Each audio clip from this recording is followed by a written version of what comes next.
What episode is this? The 13th episode, right? Welcome to Full Access. You're looking at this mic and you're asking yourself, where's the other mic? Where's the Booyah mic, right?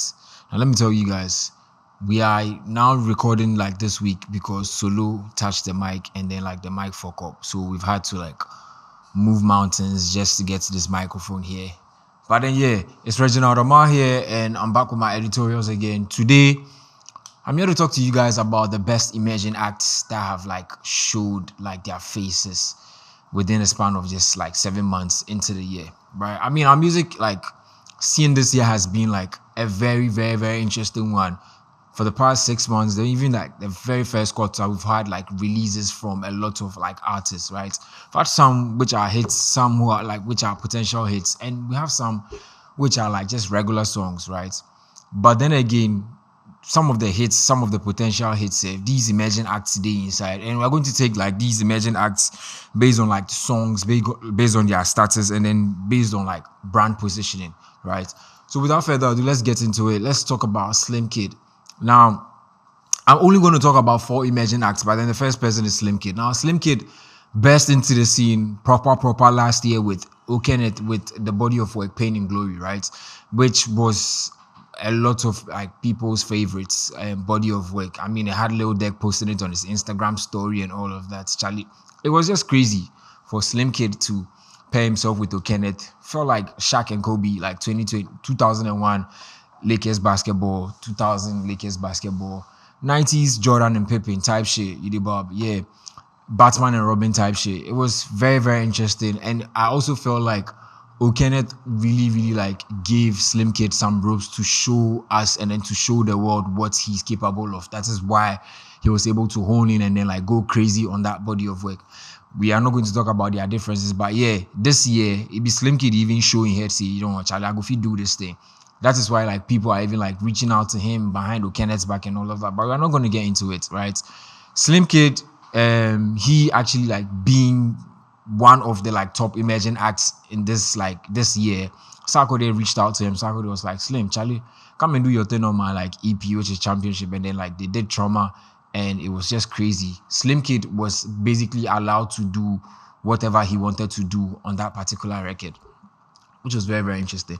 Now the second person on my list is AratheJay. This guy might not be on a lot of people's lists, but he's on my list. He's been on my list for more than a year now. I remember last year he was an ultimate KPI for me because I knew if I'm able to get AratheJay, like I've met my goal for the day, and I was able to achieve that. And even that was the time Kokusi had released Greetings from Abroad, and then like Greatest Fear was like bubbling and people were like vibing to Greatest Fear and all of that. I heard him and I was like, Charlie, who be this guy?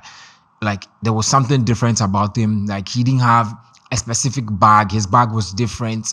Everything he did do, everywhere he did fit in, like it was just like refreshing. It was just like unique. And I don't know how he does it, but bro, this guy like code switches whilst doing high life, which I thought was very, very crazy. So that's AratheJay. Quite recently, he released a body of work. I don't know whether it's an album or it's an EP, but let's say he released a body of work titled Finding Nemo series, The Capsule, which had songs like, he has like one hit song on there that people are really jamming to, which I thought was very, very weird because I didn't really think people would jam to a song called Jesus Christ, honestly.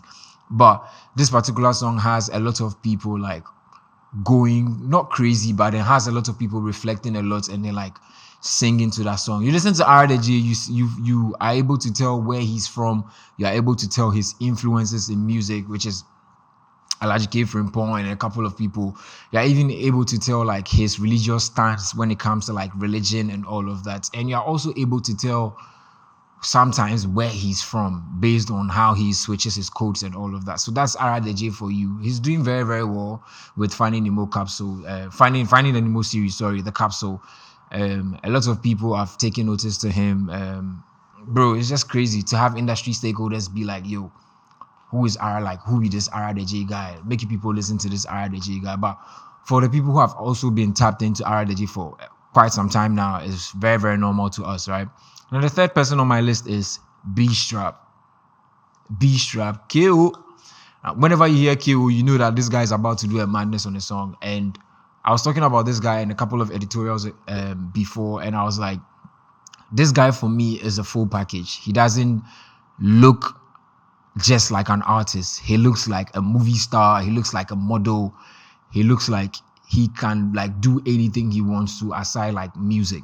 That is what Beeztrap looks like for me, because aside his lyrics, you look at him and you ask yourself, why has this guy like braided his hair in like this way? Why is this guy wearing this? Why is this guy wearing grills? Why is this guy like even like putting such words in his lyrics to have certain quotables and all of that? It'd be crazy when you listen to like Beeztrap. Listening to him is not alone, but when you see him, the personality, the aura around him, you defeat say, nah, this guy, he really they carry.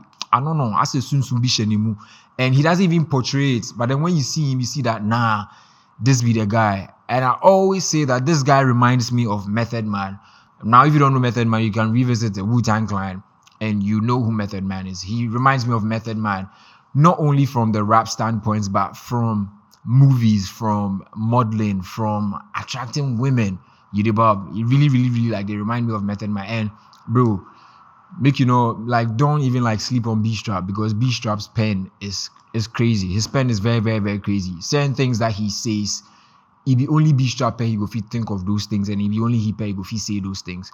I don't know, I find it very surprising that FulLCircl of all people has an EP, and then he specifically picked an instrumental that fits Beeztrap's style and told Beeztrap to go crazy on it. And then that is how come we have Amen, which happens to be one of the bangers off of FulLCircl's championship EP. It'd be very crazy. And last but not the least, it's arguable that like I put this guy like at the last.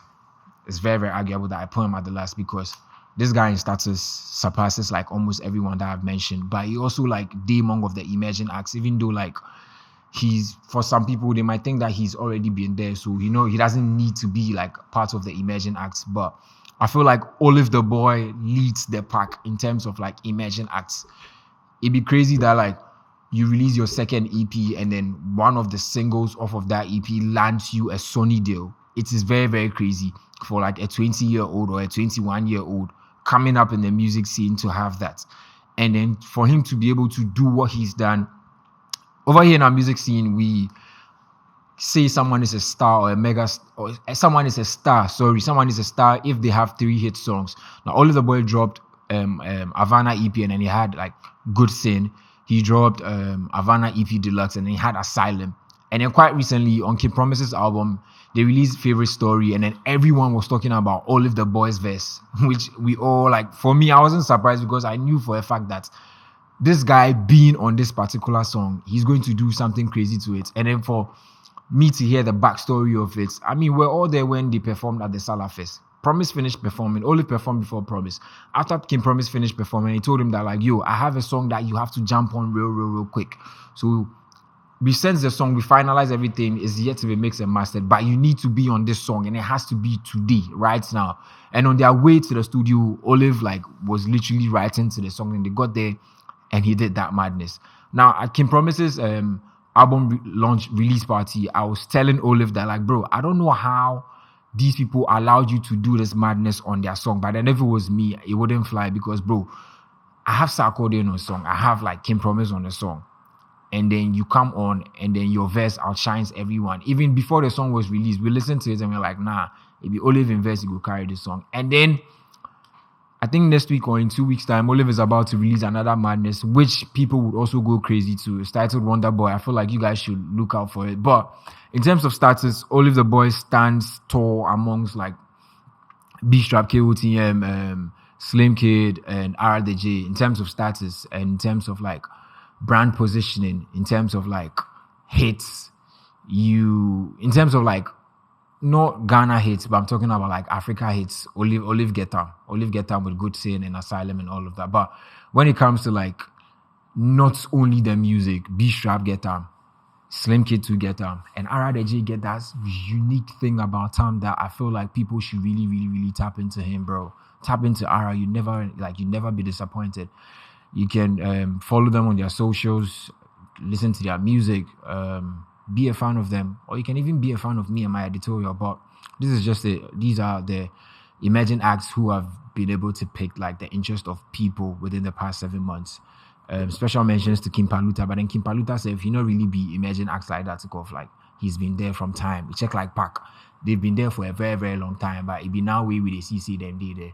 So special mention to King Paluta and all them man there. But if I don't mention your name, it means you're not emerging enough, and you should probably work hard to be emerging. But until then, we'll meet. Full access. We out.